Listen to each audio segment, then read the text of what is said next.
In this first mini lecture for Chapter 4, we'll review some of the basic wave-like properties of electromagnetic radiation, or light as it is more commonly known.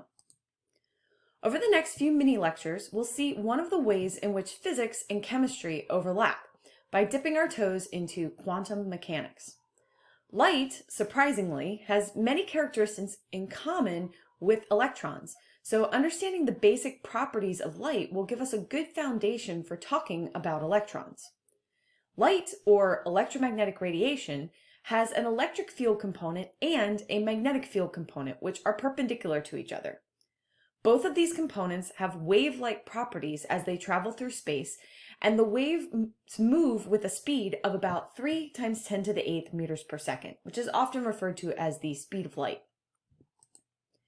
These waves have several key characteristics that dictate the type of electromagnetic radiation, and each wave consists of a series of peaks, or crests, and troughs. Peaks are what we call the high points of the wave, and troughs are the opposite of a peak, representing the low points on the wave. Now, the amplitude represents the height of the wave from the top of a peak to the center of the wave, or from a bottom of a trough up to the center of a wave. The wavelength, represented by the Greek letter lambda, represents the distance between two successive peaks or between two successive troughs.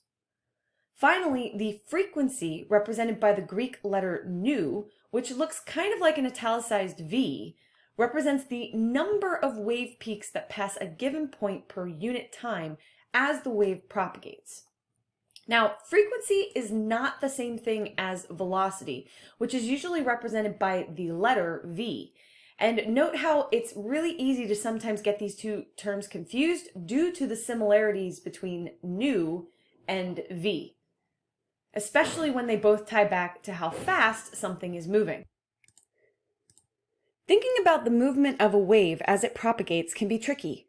Notice in this animation how the individual points on the wave don't actually move from left to right as it propagates, but rather they move vertically up and down from the peak of the wave down to the trough, just like the fans at a football stadium doing the wave. So really the points are oscillating up and down rather than moving from left to right. The wavelength is a property that we often use to identify the region of the electromagnetic spectrum that the light is part of. Or if the light is from the visible region of the spectrum, then the wavelength represents the color of the light. Note here that the red light has a longer wavelength than blue light, with yellow light falling somewhere in between. The amplitude of the wave sets how bright or dim the light is and affects the energy of the wave, but we won't really use or discuss amplitude in this chapter. Wavelength and frequency are the wave characteristics that we are most concerned about, and they will also directly connect to the energy of the light, as we will see in the next mini lecture. For now, we should understand how wavelength and frequency are connected to each other through the speed of light, which is usually represented by c. Here I give the more accurate value for the speed of light, 2.9979 × 10⁸ meters per second, which is what I will give you on the equations sheet for exams or quizzes. But in most situations, it will be fine if you want to just use 3 × 10⁸ meters per second. Note the units on the speed of light, meters and seconds. These are the units for wavelength and for frequency. Whenever we use wavelength in an equation, we need to make sure the value is in meters. Visible light will fall within the nanometers range of the electromagnetic spectrum, so you need to be comfortable converting wavelength from nanometers to meters for using in equations, or from meters to nanometers when asked to solve for the wavelength in nanometers. We will also see other metric prefixes used for the wavelength, so keep in mind that metric prefix conversions will often be needed when solving the equations given below. Frequency has units of inverse seconds, or 1/seconds, but sometimes these units are just referred to as hertz. So when you're given a frequency in hertz, remember that the units can also be expressed as inverse seconds without the need for any conversions. However, if there is a metric prefix on the value for the frequency, which can sometimes happen, then you may need to convert the units into hertz before you can use the value in the equations below. The relationship between these three terms is simple. Frequency multiplied by wavelength gives the speed of light. However, we will more often see this equation rearranged for frequency or for wavelength. Note the inverse relationship between frequency and wavelength. This indicates that as wavelength increases, we expect frequency to decrease and vice versa. This is an important relationship to remember moving forward, and we can also see this in the electromagnetic spectrum shown below.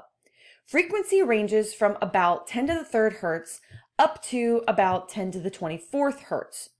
And across that same range, we see that the wavelength ranges from 10 to the 5th meters down to about 10 to the negative 15th meters. We will see in the next mini lecture that low frequency and long wavelengths give light that is low energy, whereas high frequency and short wavelength give light that is high energy. Finally, note that the visible region of the electromagnetic spectrum, the light that our eyes can actually detect, represents a very small range of this overall spectrum. The zoomed in diagram shows that this visible light spectrum spans from red light at about 750 nanometers to violet light at about 400 nanometers. The ends of this range are actually highly variable depending on an individual's own eye receptors, so these are just approximate cutoffs, and some diagrams will have slightly different values.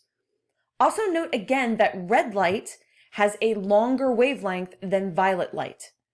For the regions of the electromagnetic spectrum that we can't detect with our eyes, note first the ones on either side of the visible spectrum, with infrared light bleeding into the red region of the visible spectrum. This is why when we look at something that is hot, like the burner on an electric stove, we see red and orange colors and feel the infrared radiation as heat. On the other end, the ultraviolet light bleeds into the violet end of the visible spectrum, which is why a UV light bulb often looks blue or purple. We can't detect the UV light itself with our eyes, but we can see the edges of the spectrum from the bulb that fall in the blue or violet range of the visible spectrum. Here's one last diagram showing the range of the electromagnetic spectrum, this time with some references for the size of the wavelength at some of the regions in this spectrum. Note that radio waves are very large or very long and are commonly on the order of a few meters in length or up to kilometers in length, a few meters being a typical scale for the height of a human. At the other end of the spectrum, gamma rays have wavelengths that are incredibly small or incredibly short, and in fact they're even shorter than the size of an atom, which is already incredibly small. This concludes the first mini lecture for Chapter 4. Please note any questions you may have about this material and how it is utilized to solve problems in the sapling homework or end of chapter exercises for this chapter. Please post any urgent questions on Piazza. I will also take questions on this material during one of our virtual class meetings, and during that time we will focus more on problem solving for concepts in this chapter.